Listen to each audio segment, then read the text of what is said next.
स्वामियों, सुधी श्रोताओं, संप्रति हम सब ऋग्वेद के तीसरे मंडल के 53वें सूक्त के 17वें मंत्र की व्याख्या में प्रवेश करने जा रहे हैं। मंत्र दशादश विश्वामित्र देवता रथांग और छंद त्रिष्टुप है। शीर्षक है रथांग सुदृढ़ रहें, एतदर्थ प्रार्थना। अब संबंधित मंत्र का सर्वप्रथम सस्वर पाठ हो जाए। स्थिरौ गावो भवतां वेणुरक्षोमेषा विमर्हिमाजुकं विशारे इन्द्रः पातल्ये ददतां शरीथोररिष्टने मे अभिनः सजस्व। इस 17वें मंत्र में उस अवसर का वर्णन है जब अश्वमेध यज्ञ परिपूर्ण हो गया था और राजर्षि सुदास ने अवभृत स्नान कर लिया था और तत्पश्चात वे अपने राजधानी की ओर प्रयाण किए। तो उस समय जो रथ उनका निकला तो रथ सकुशल पहुंच जाए, तत्संबंधित प्रार्थना का इसमें कथन है। इंद्र से प्रार्थना की गई है क्योंकि इंद्र ही उस समय ऋग्वेद का प्रधान देवता था और वो परब्रह्म सर्वशक्तिमान कर्तुम अन्यथा कर्तुम रूप में स्थापित था। तो थोड़ा जरा इस पर प्रसंग पर हम कुछ और प्रकाश डाल दें, क्योंकि संपूर्णतया ताकि सब प्रसंग ससंदर्भ अर्थ समझ में आ जाए। तो इसमें एक हल्की से इतिहास की झलक भी है, यद्यपि कुछ लोग खास तौर से हमारे वे भाई जो रखते हैं संबंध आज समाज से, वे कहते हैं कि वेदों में इतिहास नहीं है, लेकिन उनका यह कथन उचित इसलिए नहीं प्रतीत होता। अभी तो एक मत है, तो ठीक है, एक विषय में कई मत हो सकते हैं और सत्य कहाँ पर है इसे किसी मत विशेष में है, इसको कहना भी बहुत ठीक नहीं है। तो इतिहास है क्योंकि क्रियाएं जो हैं वो भूतकालिक हैं। आसीत है, आसन है, जब सब भूतकालिक क्रियाएं हैं तो इसका मतलब हुआ कि इतिहास है क्या? भूतकाल का एक वृत्तांत होता है, वही तो इतिहास है। वर्तमान जब भूत में परिणत हो जाता है तो इतिहास बन जाता है। ऐसा मत है कि जो वर्तमान का सिविक्स या राजनीति शास्त्र होता है वही भविष्य का इतिहास हो जाता है। तो उस काल को एक सुविधा के लिए खंडित किया गया है। काल तो अखंड है, अब हम सुविधा के लिए उसको भूत, वर्तमान और भविष्य में बांट देते हैं। तो एक तो क्रियाएं जब भूतकाल की हैं वेदों में, तो हम कैसे कह सकते हैं कि भूतकाल नहीं देखना चाहिए वेदों में। और यदि हम वेद को ईश्वर की वाणी मानते हैं और सृष्टि के पहले की रचना मानते हैं, तो भी विचारण ये है, क्योंकि जो ईश्वर है उसको तो तीनों कालों का ज्ञान रहता है, त्रिकालज्ञ है, बल्कि सर्वज्ञ है। और जो हमारे मंत्रदृष्टा ऋषि थे वो भी त्रिकालज्ञ थे। तो इसलिए यह कहना कि इतिहास नहीं देखा जा सकता, मेरे विचार से बहुत ठीक नहीं होगा, क्योंकि समय के आर पार जब वो भविष्य देख सकते हैं ऋषि लोग, अथवा भगवान तो सब सर्वद्रष्टा हैं, तो फिर जब सब बातें सुनिश्चित चल रही हैं एक रील की तरह सिनेमा के, तो फिर इसमें कालभेद का निषेध करना या कि भूतकाल है ही नहीं, मेरे विचार से ठीक नहीं है। यदि किसी भाई को संदेह हो तो संपर्क कर सकते हैं, क्योंकि किसी विषय पर विचार विनिमय बुरा नहीं है, हठ बुरा है। हमारे वेद स्वयं विचार स्वातंत्र को स्थान देते हैं। हमारी वैदिक संस्कृत, सनातन संस्कृत जो है वो कट्टर संस्कृत नहीं है कि बस जो है बस वही है, इसके अलावा कुछ दूसरा नहीं है। और इसी विचार स्वातंत्र के आधार पर, वेदों के ही आधार से तमाम वाद बने, मत मतांतर बने, सगुण उपासना, निर्गुण उपासना, द्वैतवाद, अद्वैतवाद, विशिष्टाद्वैतवाद, द्वैताद्वैतवाद, शुद्धाद्वैतवाद, कितने वाद निकले, और सब वेद ही को आधार लेकर चलते हैं। तो दर्शन निकले, कुछ दर्शन में भिन्न भिन्न बातें हैं। तो इसलिए विचार स्वातंत्र पर लगाम लगाना हमारे ऋषि मुनियों को उचित नहीं समझ पड़ा, क्योंकि यदि एक लगाम लगा दी जाएगी तब मनुष्य का चिंतन पिंजड़े में बंधे हुए पक्षी की तरह हो जाएगा, फिर वो आगे इस विशाल ब्रह्मांड के विषय में सोचना बंद कर देगा।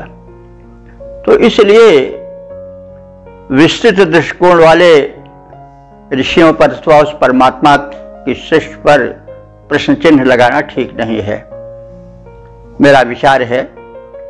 और फिर संवाद तो होना ही चाहिए।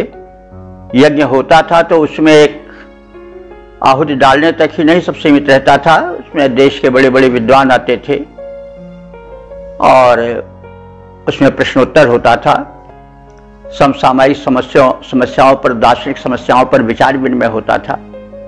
तो ये हमारी प्राचीन प्रथा है, शास्त्रार्थ प्रथा। और शास्त्रार्थ में सतर्क किसी बात का खंडन या मंडन किया जाता था। तो इसलिए मेरे विचार से एक सीमित विचारधारा में बांधना असीम ज्ञान से युक्त वेद के लिए ठीक नहीं है। तो अब हम सीधे मंत्र की ओर आ रहे हैं। तो जो भौगोलिक स्थिति का वर्णन हुआ है इस सूक्त में कि विश्वामित्र अपने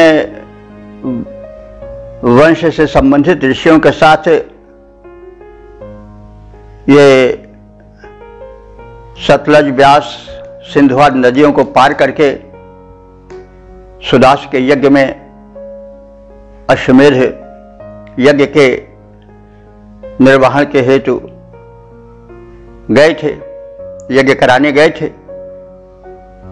जो मुख्य पुरोधा थे वे विश्वामित्र थे, उनके साथ वैश्वामित्र थे, यानी विश्वामित्र के वंशज और ऋषि थे। तो मुख्य यज्ञ के पुरोधा या ऋत्विज यही थे। और यह प्रतीत होता है कि वह भूमि जहां पर यह अश्वमेध यज्ञ हुआ था वो सिंधु के पार की भूमि संभवतः आज का काबुल कांधार रहा होगा। वहां पर अश्वमेध का घोड़ा छोड़ा गया था।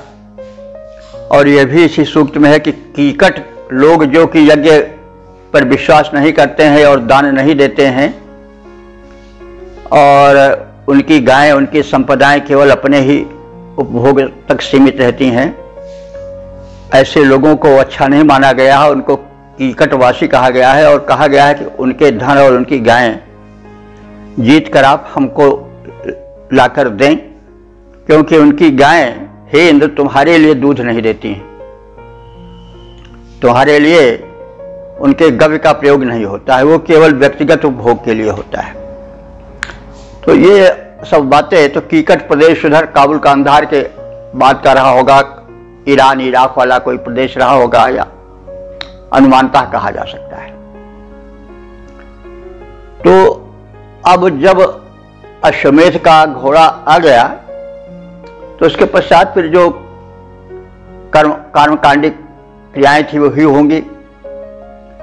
उसके बाद फिर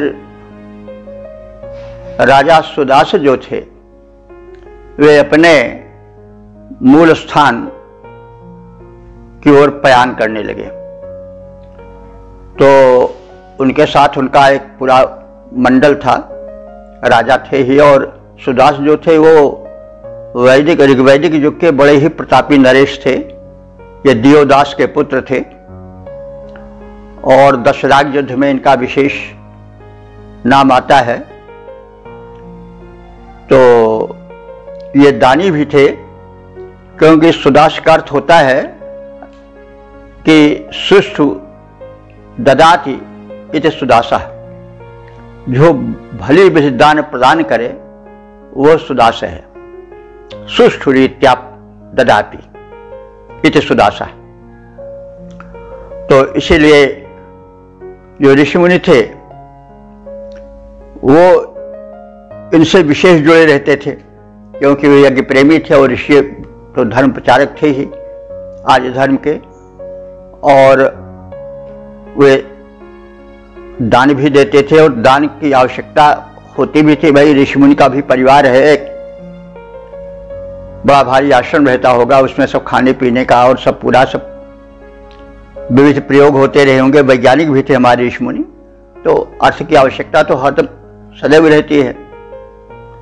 तो इन आश्रमों को राजा सुदास पर्याप्त धन देते रहे होंगे, इसलिए उनका नाम सुदास रख दिया गया हो। क्योंकि हमारे यहाँ नाम निरर्थक नहीं होता था कि नाम फतेह सिंह पोतहाइयाना, ऐसा नहीं, जो गुण होता था उसी के हिसाब से नाम रखा जाता था। तो अब मूल विषय यह है कि अश्वमेध यज्ञ के पश्चात राजा सुदास अपने रथ से जाने लगे, तो उनके रथ सकुशल पहुंच जाए अपने गंतव्य तक, इसलिए विश्वामित्र ऋषि तत्विषयक मंत्रोच्चारण करने लगे कि रथ जो गमनागमन का साधन था मुख्य, वो इस लंबी यात्रा में जो है वह निर्बाध रूप से गमन कर सके। तो इसलिए इंद्र की प्रार्थना की गई है। तो वही इसमें वृत्तांत है। रथांग का अर्थ होता है रथ के अंग। तो रथ के अंग क्या है?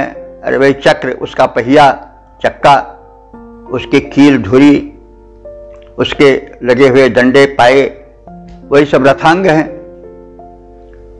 तो जब पूरे कल पुर्जे ठीक रहेंगे तभी तो गाड़ी चल पाएगी।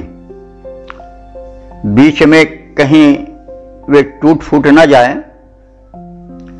वे सकुशल गंतव्य तक पहुंचा दें, इसलिए परम शक्तिमान इंद्र से विश्वामित्र प्रार्थना करते हैं। अवभृत स्नान के बाद, जैसे हमने कहा, अवभृत एक स्नान होता है जो जब यज्ञ पूरा हो जाता है तब उसके बाद वो स्नान किया जाता है, और फिर उस स्नान के बाद फिर यज्ञ प्रक्रिया ठप हो जाती है। और उस समय प्रस्थान होने लगता है। तो पहले राजा प्रस्थान के सुदास और उनके सकुशल पहुंच जाने तक के लिए वे विश्वामित्र ऋषि जो हैं वो रथ के अंग सुदृढ़ बने रहें, इसलिए वो इंद्र से स्तुति करते हैं कि गावो स्थिरो भवताम, हे इंद्र देवता, आप इस रथ में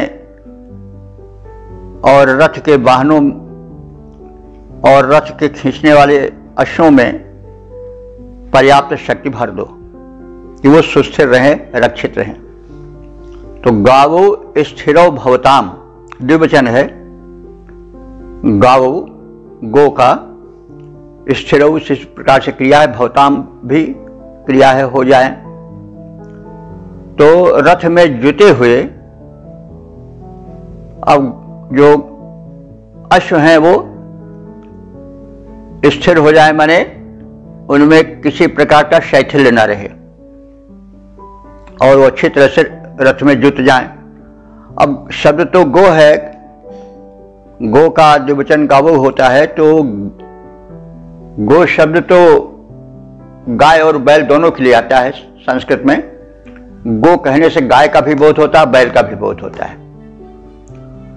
तो लेकिन यहां पर रथ में बैल राजा के नधें, यह कम उपयुक्त समझ पड़ता है। हो सकता है उसके साथ एक काफिला रहो, बैलगाड़ी में बैल भी नधे रहे हों, तो इसलिए केवल बैल ही से कहना ठीक नहीं है। और जो सायण ने भाष्य किया है उसमें उन्होंने गौ का अर्थ अश्व किया है और इस प्रकार से व्युत्पत्ति की है कि द्विवचन है, इसलिए गच्छत इति गावो, जो जाए वो, जो गमन करे वो गौ है। तो आज की तरह खूंटे में नहीं बंधी रहती थी गायें, वे गमन करती थी, चलती थी, गाय हो या बैल हो। तो इसीलिए उनको गौ कह दिया गया, गो कह दिया गया। और शायद शब्द को सुन करके, देख करके ये हमारे विचार में आता है संस्कृत तो सारी भाषाएं निकली हैं, इसलिए इसी गांव से या गाँव से काऊ हो गया हो अंग्रेजी का। काऊ है नहीं, काऊ माने गाय, गाऊ गौ, तो गौ कौ, गाऊ काऊ। तो ये तो खैर भाषा विज्ञान संबंधी, लेकिन ये जानना चाहिए कि संस्कृत सबके मूल है, वैदिक संस्कृत। खैर अब विषय परा में मूल। तो अब यहां पर गच्छत इति गावो, जो चल रहे हो वो गाय हैं, तो यहां पर बैल न करके जो सायण ने अपने भाष्य में अर्थ किया है वो अश्वों के लिए किया, घोड़ों के लिए, क्योंकि घोड़े भी चलते हैं तेज, बैल से ज्यादा तेज भागते हैं। तो ये हम निवेदन कई बार कर चुके हैं कि ऋग्वेद काल तक भाषा में शब्द रूढ़ नहीं हुए थे, बाद में वो शब्द रूढ़ हो गए, यानी एक ही अर्थ में प्रयुक्त होने लगे और लोग वही जानने लगे। तो आज कहा जाए बैल को घोड़ा, तो फिर लोग कहेंगे भाई आप ये क्या अनर्थ कर रहे हैं। लेकिन ये ऋग्वेद की भाषा में ये बात नहीं थी। तो हम सायण का जो अर्थ है गावों का, वह अश्व के रूप में हुआ है, यह बता दे रहे हैं। गच्छत इति गावो, जो चल रहे हों वो जो है गमनशील हों, वे गौ हैं। तो दो हैं इसलिए बहुवचन हो गया गावो, यानी अश्व। तो अब इस प्रकार से हम अर्थ कह सकते हैं कि हे इंद्र, राजा सुदास के रथ के जो दोनों अश्व हैं वो स्थिर हों, यानी उनमें किसी प्रकार का शैथिल्य ना आवे। और अगर चाहें बैल के लिए तो उनके साथ एक काफिला रहा होगा, उसमें हो सकता बैलगाड़ी भी रही हो। लेकिन अब रथ तो तेज भागता है, घोड़े लेकर तेज भागते हैं, बैलगाड़ी तो बैल तो उतने तेज नहीं भाग सकते, लेकिन हो सकता है भाई वो आगे निकल जाए, पीछे काफिला आता रहे। बहरहाल दोनों अर्थ हम कर सकते हैं प्रसंगानुकूल।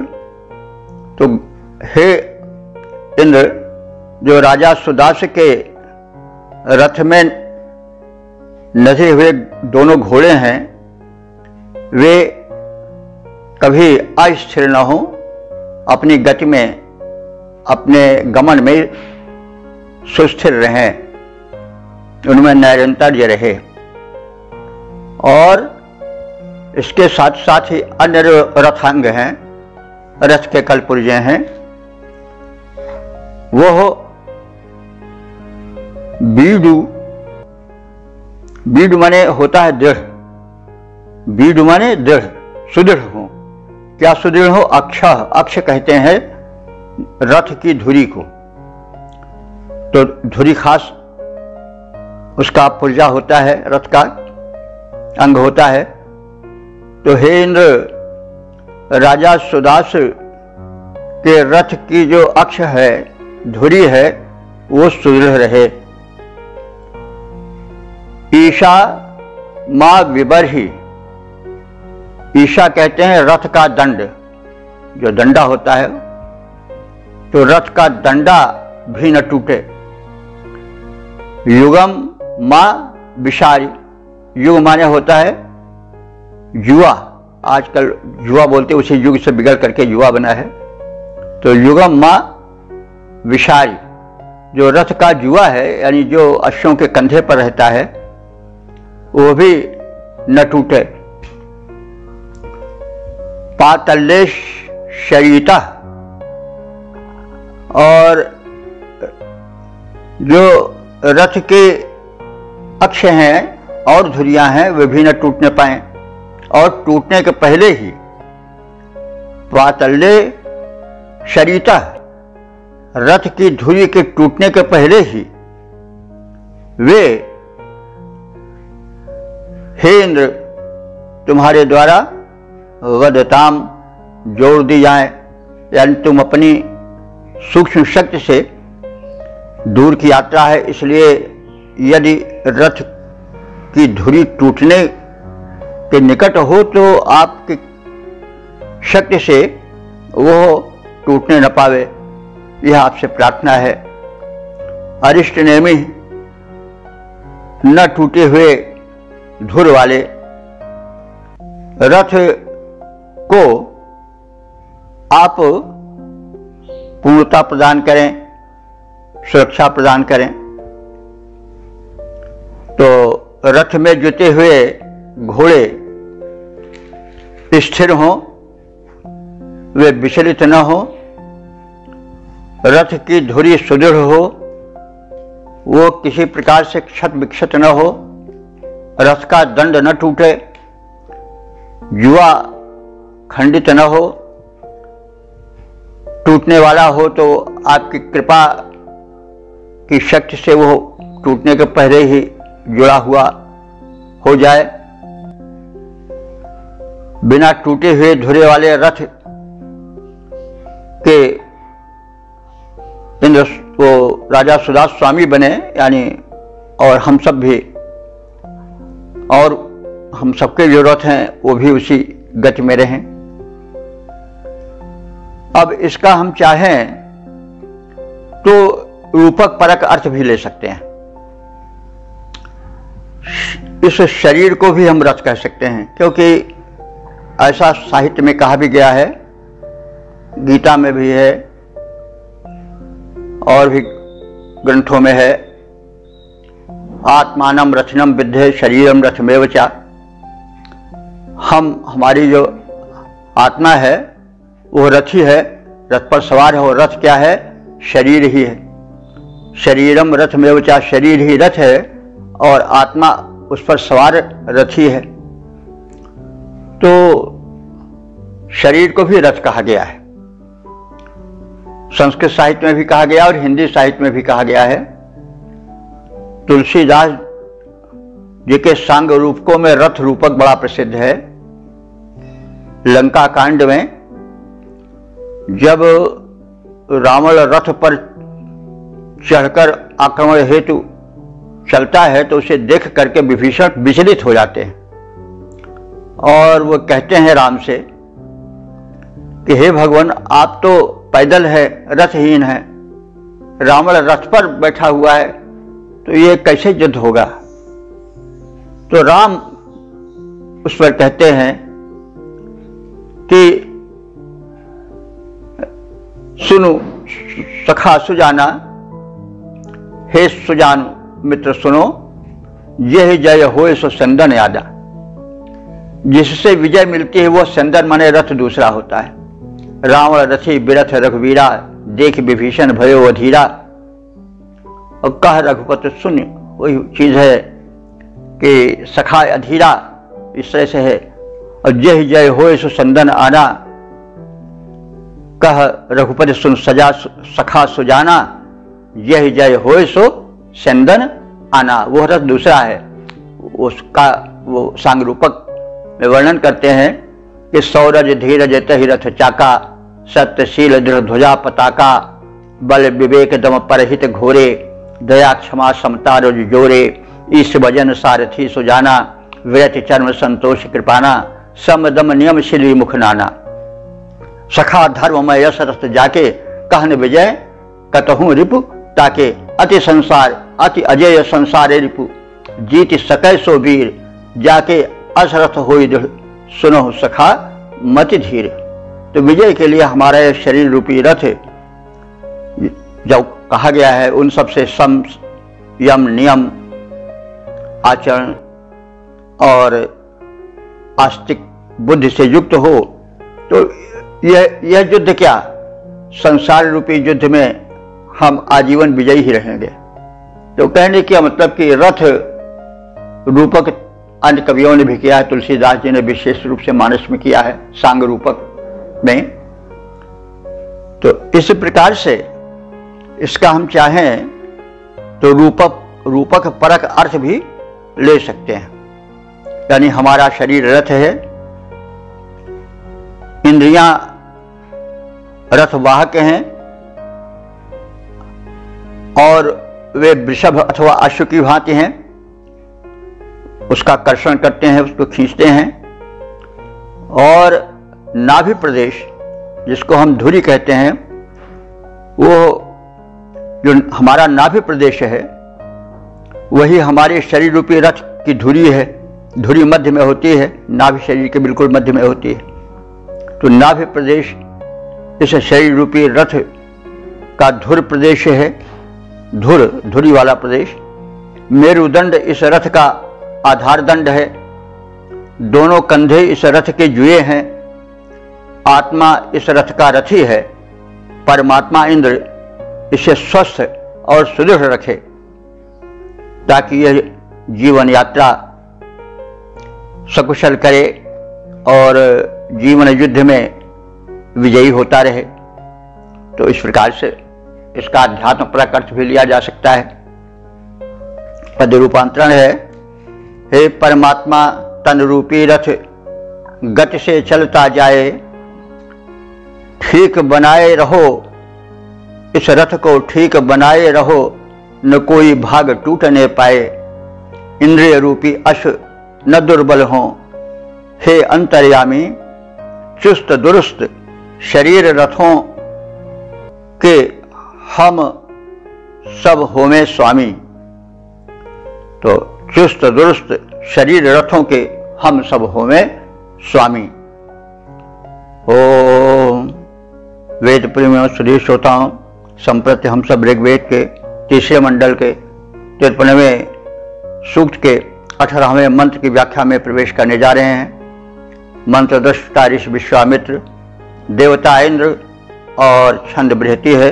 शीर्षक है स्वस्थ सुखी जीवन की परिकल्पना। अब संबंधित मंत्र का सर्वप्रथम सस्वर पाठ हो जाए।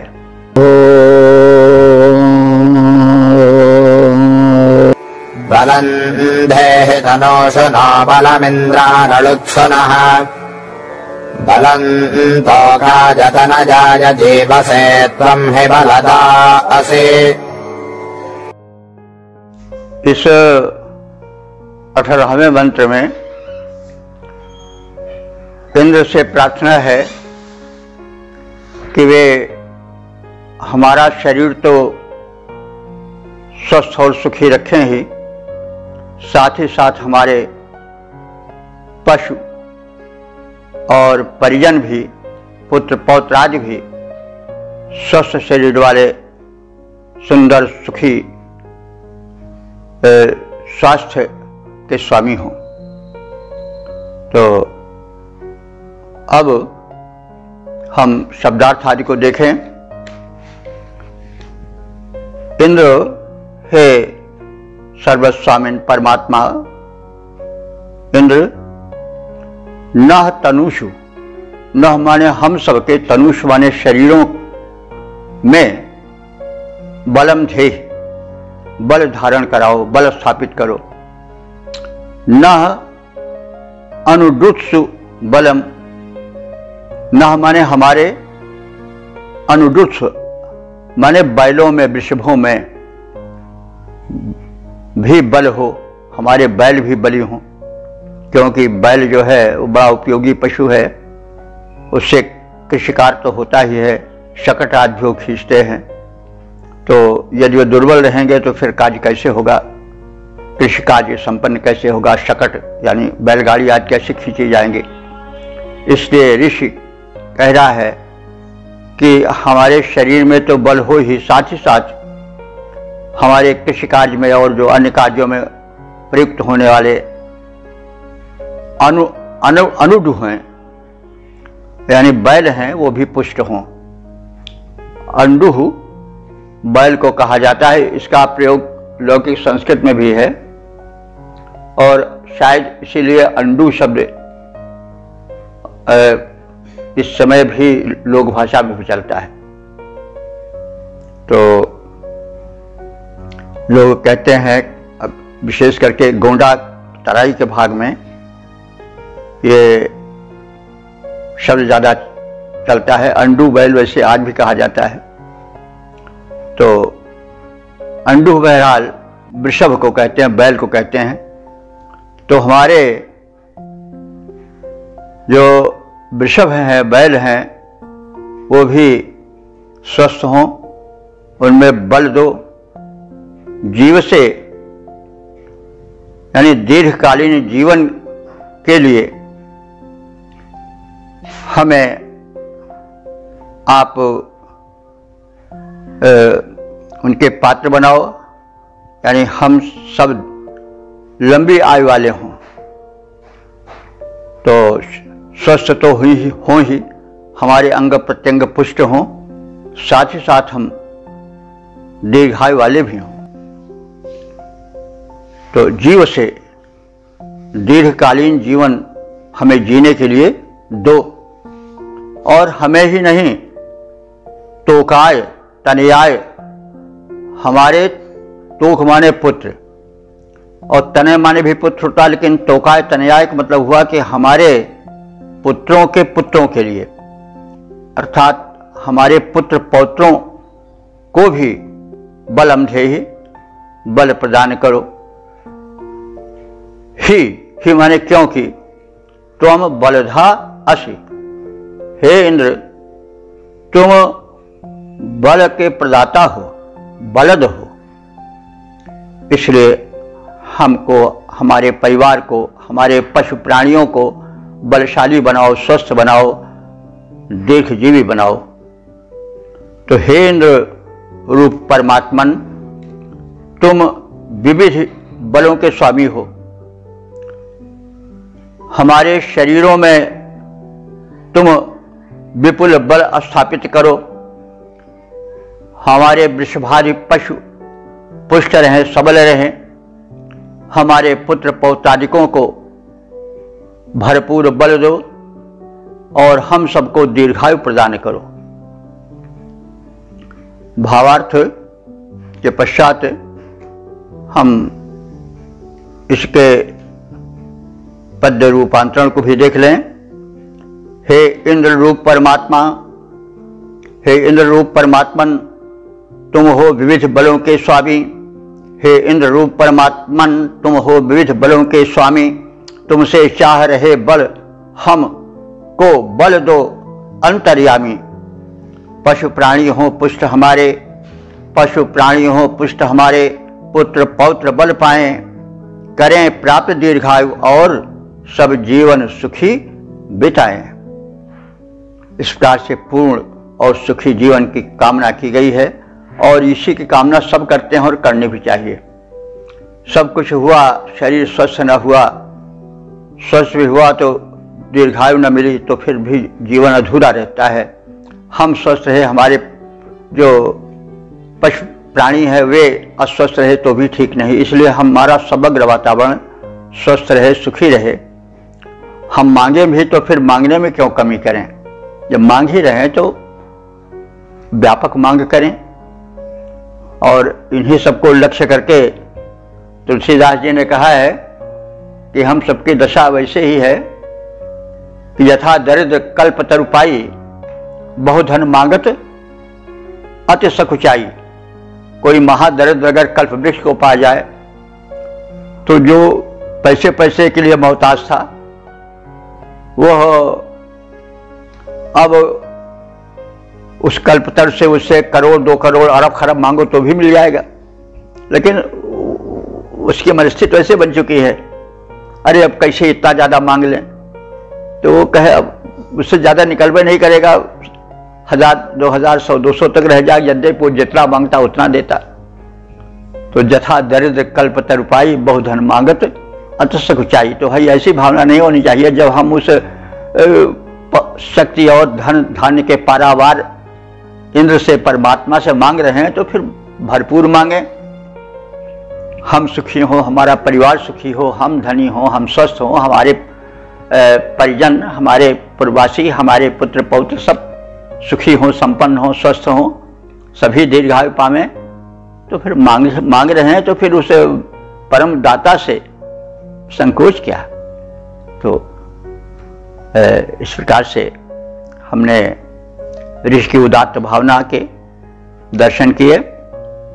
ओम वेद प्रेमियों, सुधीर श्रोताओं, संप्रति हम सब ऋग्वेद के 3रे मंडल के 53वें सूक्त के 19वें मंत्र की व्याख्या में प्रवेश करने जा रहे हैं।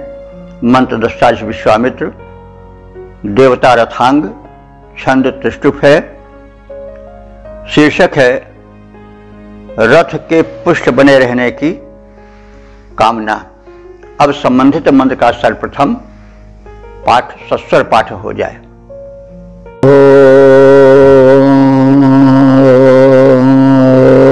अभिव्यजस्व खदिरस्य सारमोजोधेः स्पन्दने शिंशपाजाम् अक्षवीणो वीणितवीणजस्व माजामादस्मादवजीहि पुनः। इस 19वें मंत्र में रथ की पुष्टता और उसके सकुशल अपने गंतव्य तक पहुंचने की प्रार्थना विश्वामित्र द्वारा की गई है।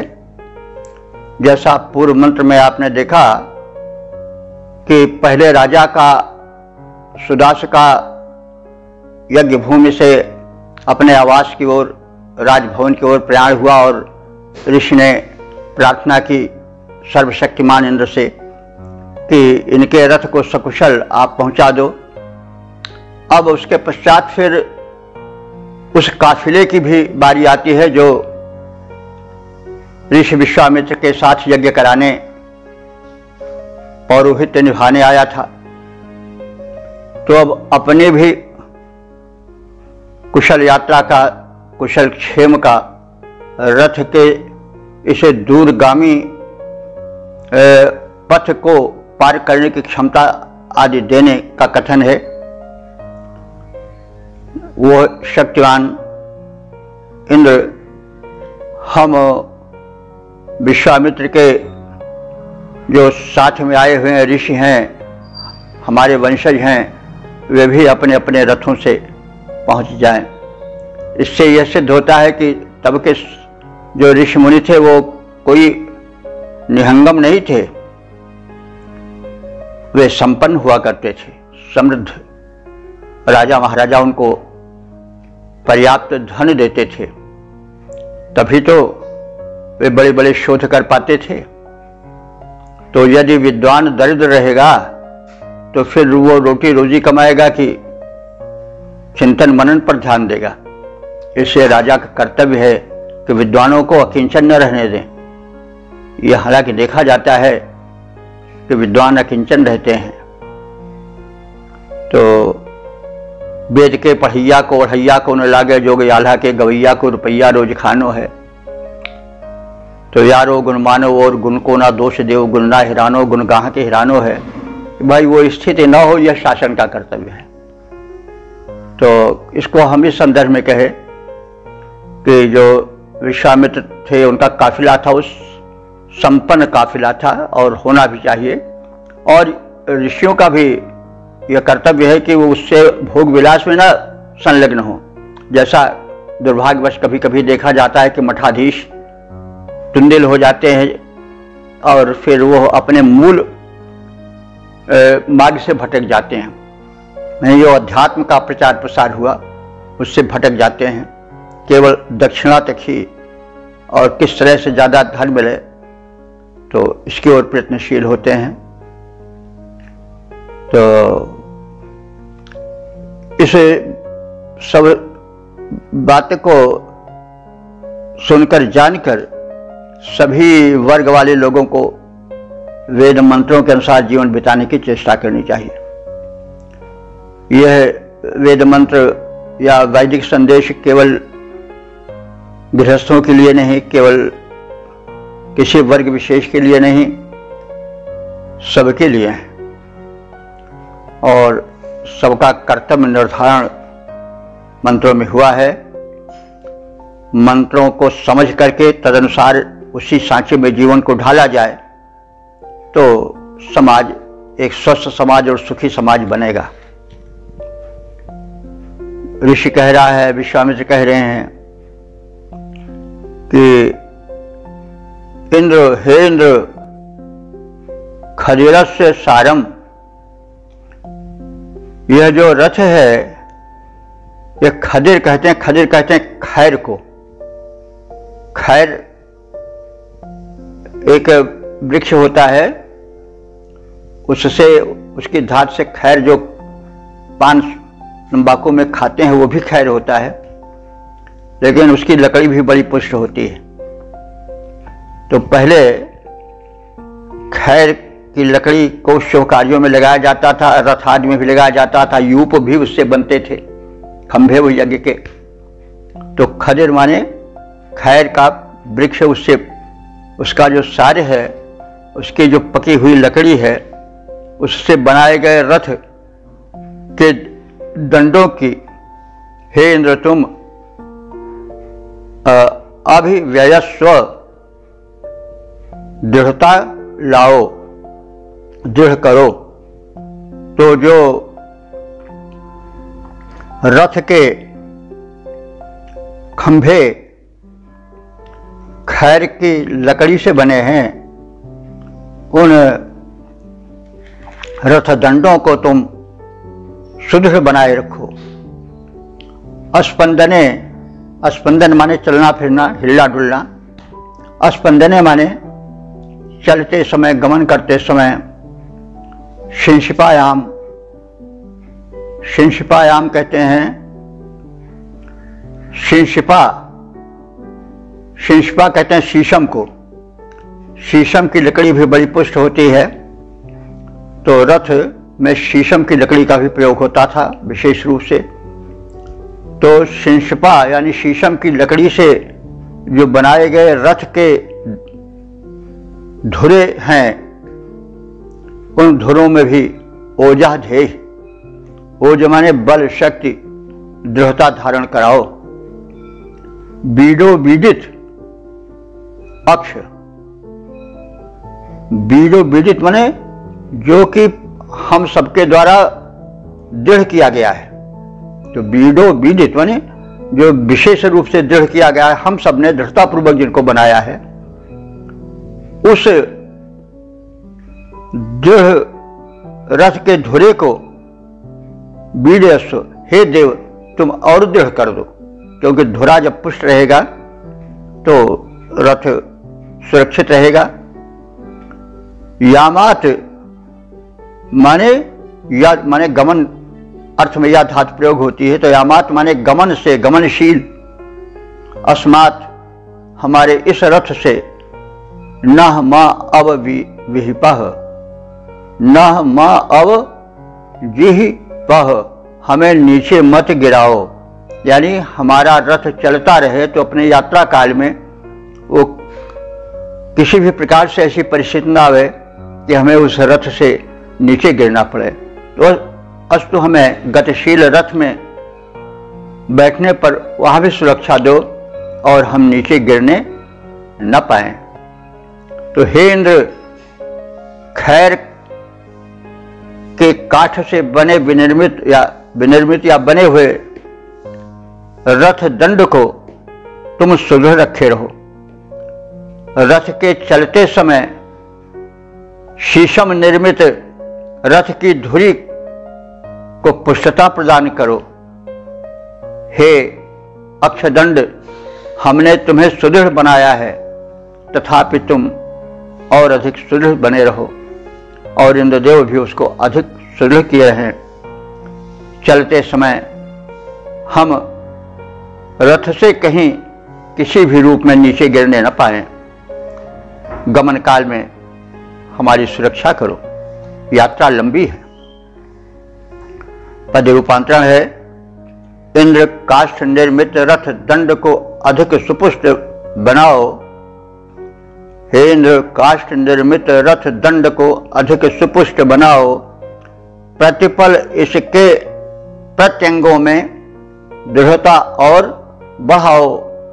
वैसे ही यह तन रथ मेरा पुष्ट अधिक हो जाए, वैसे ही यह तन रथ मेरा पुष्ट अधिक हो जाए। प्रगति पंथ से च्युत न हो सके, प्रतिपल बढ़ता जाए। तो इस प्रकार से हम उसका शरीर परक अर्थ भी ले सकते हैं। जैसे पिछले मंत्र में कहा गया है कि आत्मानम रथनम विद्य शरीरम रथमेव च, तो इस रथ को हम शरीर रथ से भी जोड़ सकते हैं। इस प्रकार से हमने इस मंत्र की संक्षिप्त व्याख्या जानने की चेष्टा की। ओम वेद प्रेम सुधी श्रोताओं, संप्रति हम सब ऋग्वेद के तीसरे मंडल के 53वें सूक्त के 20वें मंत्र की व्याख्या में प्रवेश करने जा रहे हैं। मंत्र रष्टा विश्वामित्र, देवता रथांग और छंद अनुष्टुप है।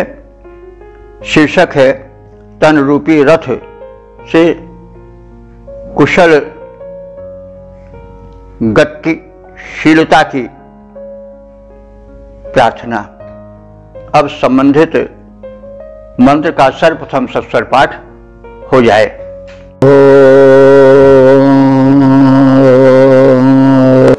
अजमस्मान् वनस्पतिर्मा जहामाचरेर्षत स्वस्त्याग्रहेभ्य आवसा अभिवाचनात्।